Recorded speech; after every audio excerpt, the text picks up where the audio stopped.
Hey everybody, welcome back to another Jackson jet setting port video. Today we are sailing into Juneau, Alaska for our first port on my Carnival Luminosa 7-night voyage.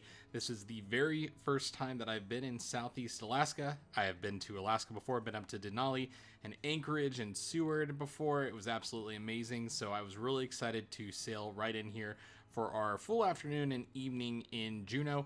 We're doing a wildlife and whale watching excursion, as well as checking out one of the best pizza places on the entire earth, according to the New York Times. That's the beauty of a later arrival into Juneau, is that we were able to actually have dinner in the city, which is kind of special because most cruise itineraries you're in the morning and out sometime in the afternoon.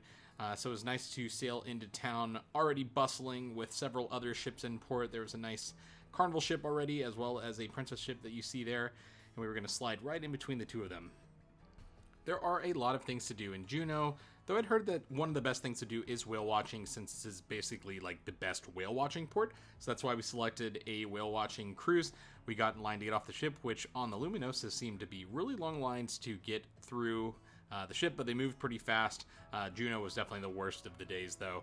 Small little National Geographic cruise ship right next to us, so you can definitely have a varied difference of types of cruises that you can take here in Alaska. This is my dad's first steps onto Alaskan mainland, one of his last states that he hasn't been to, and we hopped on the bus to head over to the wildlife excursion, which is going to be really a lot of fun. And then they're going to take us over to the Mendenhall Glacier, which is a part of the National Forest here and one of the more famous sites in Juneau. Now, I gotta say, Juneau is typically pretty cloudy, sometimes rainy. We had an absolutely beautiful day. Everyone said this is like one of the two best days of the entire season, so we felt very fortunate to be there today, and we were excited to see all of the different wildlife. I was pretty excited about all the wildlife viewing based on my time in Alaska up north, so I was excited to see maybe some orcas. Unfortunately, we didn't see any orcas on this voyage, really just all humpback whales, but I did have an Alaskan amber beer, of course, on board. Always something to look out for. But we zoomed around, basically circled a huge island in the bay here with a number of different wildlife viewing opportunities. They had a lot of bald eagles, of course. You just look for what they call the golf balls in the trees. It's like a white head, which is the massive eagle that's there. So plenty of bald eagles and a lot of humpback whales here that are feeding, and they're up here in Alaska to breed, and they go back down to either Cabo or to Hawaii for the winter season. Now, the ship's captain was really great, getting us as close as we could get to the whales. Really kind of the rule is you keep sailing, and then when you see them, you stop and give them their distance, and sometimes those whales will actually move towards the ship just kind of out of sheer luck. But they're not going to move closer to those whales just to not disturb the natural process happening here. So I think they did a really good job of that, and it was just amazing to get a really close view compared to our ship view, where we were seeing tons of whales, but maybe not as close, like on the water line, as this excursion. So typically in Alaska, these excursions can run a pretty penny. I believe this excursion was about $189 a person, which was on the cheaper side, believe it or not, for a lot of the excursions that I was seeing. I do think it was worth it. It was a big, long day, about 5 or 6 hours. So this was just part one of the excursion. Next, after the whales, we're going to head over to the Mendenhall Glacier. Cool thing I learned too about the humpback whales is that you can actually identify them based on their tails. So if you take a picture of the tail as they leap out of the water, or dive back down to go get some more krill, you can actually send that into a website, and they'll tell you what the name of the whale is, because there's just a certain number of whales here in Alaska, and they track them, which is really awesome. And towards the end of the excursion, we came upon this small island, and they had a nest for the bald eagles there. So they actually had a little baby bald eagle, which was really cute.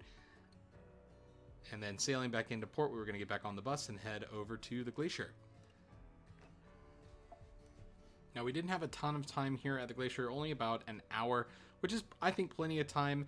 There's one small hike that you can do that's about a mile and a half round trip over to the Nugget Falls over there to the right. I think that's probably more impressive now than the actual glacier itself. The glacier, of course, receding just due to climate change, and so it's not as impressive as it once was. You can actually see in the very nice visitor center old photos of what the glacier used to look like. It used to cover basically this entire canyon. So definitely check those out and get a little comparison of what things used to be like. But the hike out to Nugget Falls is definitely well worth it. Just a ton of water coming down constantly from glacier melt. So I got a nice little shot of myself there. Left my dad behind for this one since we really only had about 30 or 40 minutes when I started the hike to get back there and back. So just a quick stop. But then I did have a little bit of time to go check out what the visitor center looked like, which was really nice. Very similar to like a national park visitor center, even though this is just a national forest. And then across the parking lot, they actually have a salmon run, and lots of salmon were upstream spawning, so that was really cool to see. They were really up close, and it's very, very fun. You got to watch out for bears up here because salmon are delicious, as we all know.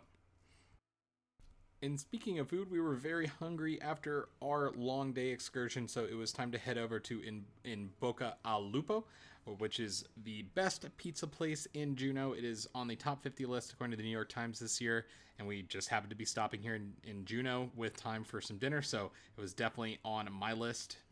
So I highly recommend stopping by if your ship is in town during dinner hours like ours was. The Mount Roberts tram line was running still as we walked back to the ship about 30 minutes before we took off, so this is another popular excursion. It gets very busy during the days, and they got hiking and bars and restaurants and stuff at the very top of the mountain. Didn't have time for that. Probably check that out next time. But a really, really cool day in Juneau. Highly recommend this port. Highly recommend having great weather just like we did, though that's not something you can really control. But we will see you in Skagway for our next port on this adventure.